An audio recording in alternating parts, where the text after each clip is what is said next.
Halo, selamat pagi untuk kita semua. Saya berharap kita semua tetap sehat dan tetap semangat dalam mengikuti pembelajaran kita pada hari ini.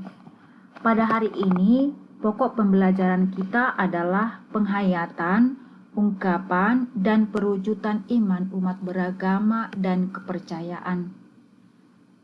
Semoga kita tetap semangat dan mengikuti pembelajaran dengan baik dari rumah.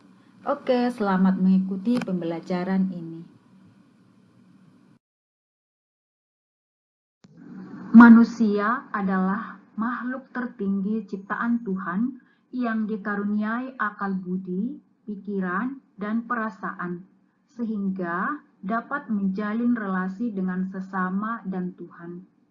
Dalam menjalin relasi dengan sesama manusia, dapat mengungkapkan dengan cara menggunakan tanda dan simbol melalui perkembangan zaman, misalnya telepon ataupun internet. Di samping berkomunikasi dengan sesama, manusia mengakui ada sosok yang lebih tinggi dari dirinya, yaitu Allah Sang Pencipta dan Sang Pemberi kehidupan. Maka, terciptalah umat beragama dan kepercayaan.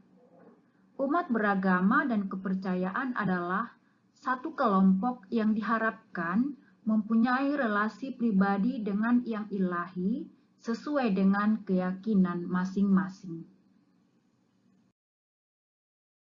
Relasi ini hendaknya diungkapkan, dihayati, dan diwujudkan dalam kehidupan sehari-hari, sehingga boleh mengalami kedekatan dengan Tuhan dan sesama. Untuk menjalin relasi dengan Allah, kita bisa buat dengan cara, yaitu berdoa. Cara berdoa kita sesuai dengan keyakinan dan agama kita masing-masing.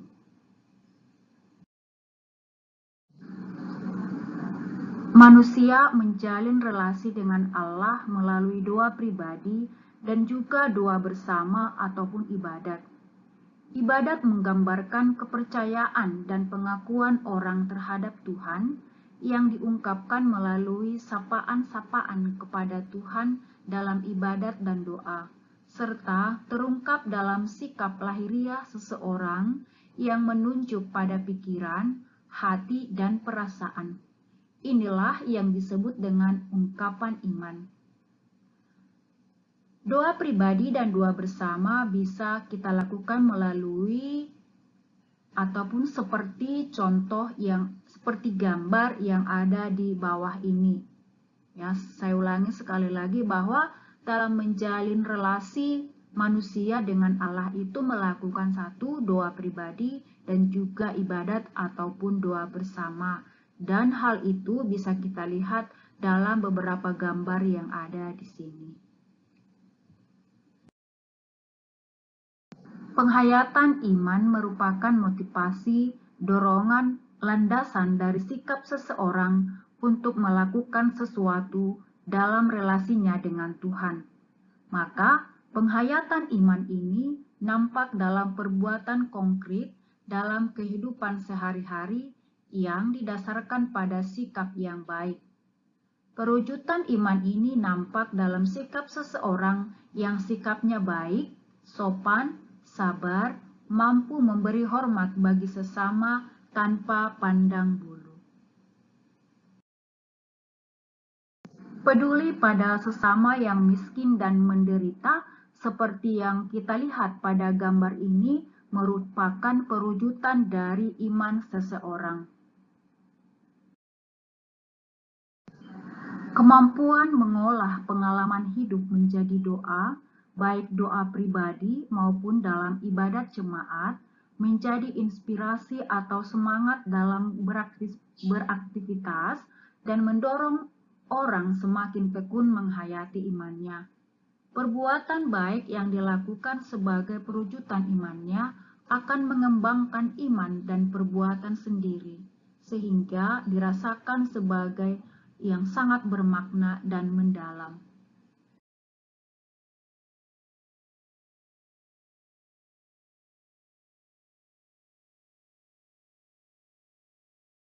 Beberapa pandangan agama dan kepercayaan tentang penghayatan, ungkapan, dan perwujudan iman umat beragama.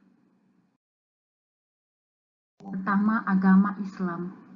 Orang kaya mempunyai sikap setia kawan, menyadari bahwa harta benda yang dimiliki adalah karunia Allah yang di dalamnya ada hak para fakir miskin.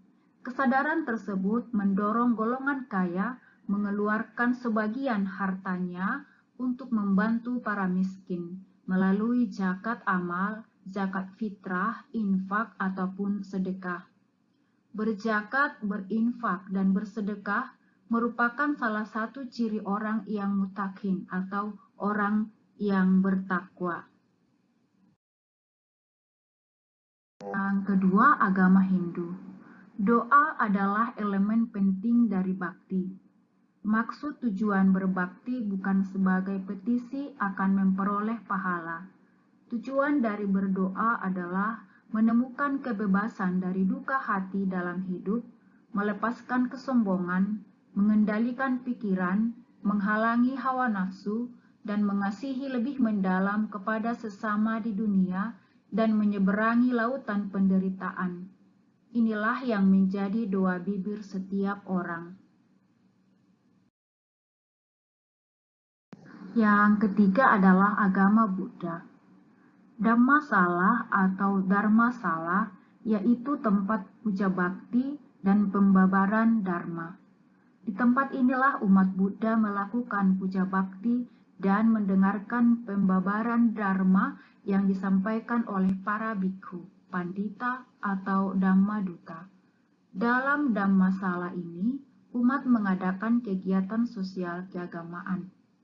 Untuk mencapai kesucian batin, umat harus melakukan puja bakti, melakukan sila, dan mengembangkan samadhi. Puja bakti, sila, dan samadhi harus dilakukan secara bersama-sama agar menghasilkan nibbana. Yang keempat adalah Katolik. Puasa disatukan dengan doa bagi yang menderita lapar. Uang yang dihemat karena berpuasa disumbangkan untuk membelikan makanan bagi yang lapar. Gereja adalah persekutuan orang beriman, komunikasi iman. Proses komunikasi dibedakan dua macam, yaitu pengajaran dan perayaan. Pengajaran merupakan suatu komunikasi dengan kata-kata, baik dalam katekese. Perayaan merupakan komunikasi iman dalam ibadat bersama. Yang paling pokok bukanlah rumusan iman atau kebaktian, melainkan penghayatan dalam pengalaman iman. Yang kelima adalah agama Kristen. Pengakuan iman hendaknya diwujudkan dalam perbuatan yang nyata, karena iman tanpa perbuatan itu pada hakikatnya mati. Tuhan Yesus Kristus mengajarkan bahwa sesungguhnya orang percaya kepada Yesus harus melakukan perbuatan seperti dilakukan oleh Yesus, yaitu dalam kesediaan merendahkan diri untuk melayani dan menghormati mereka yang terlupakan.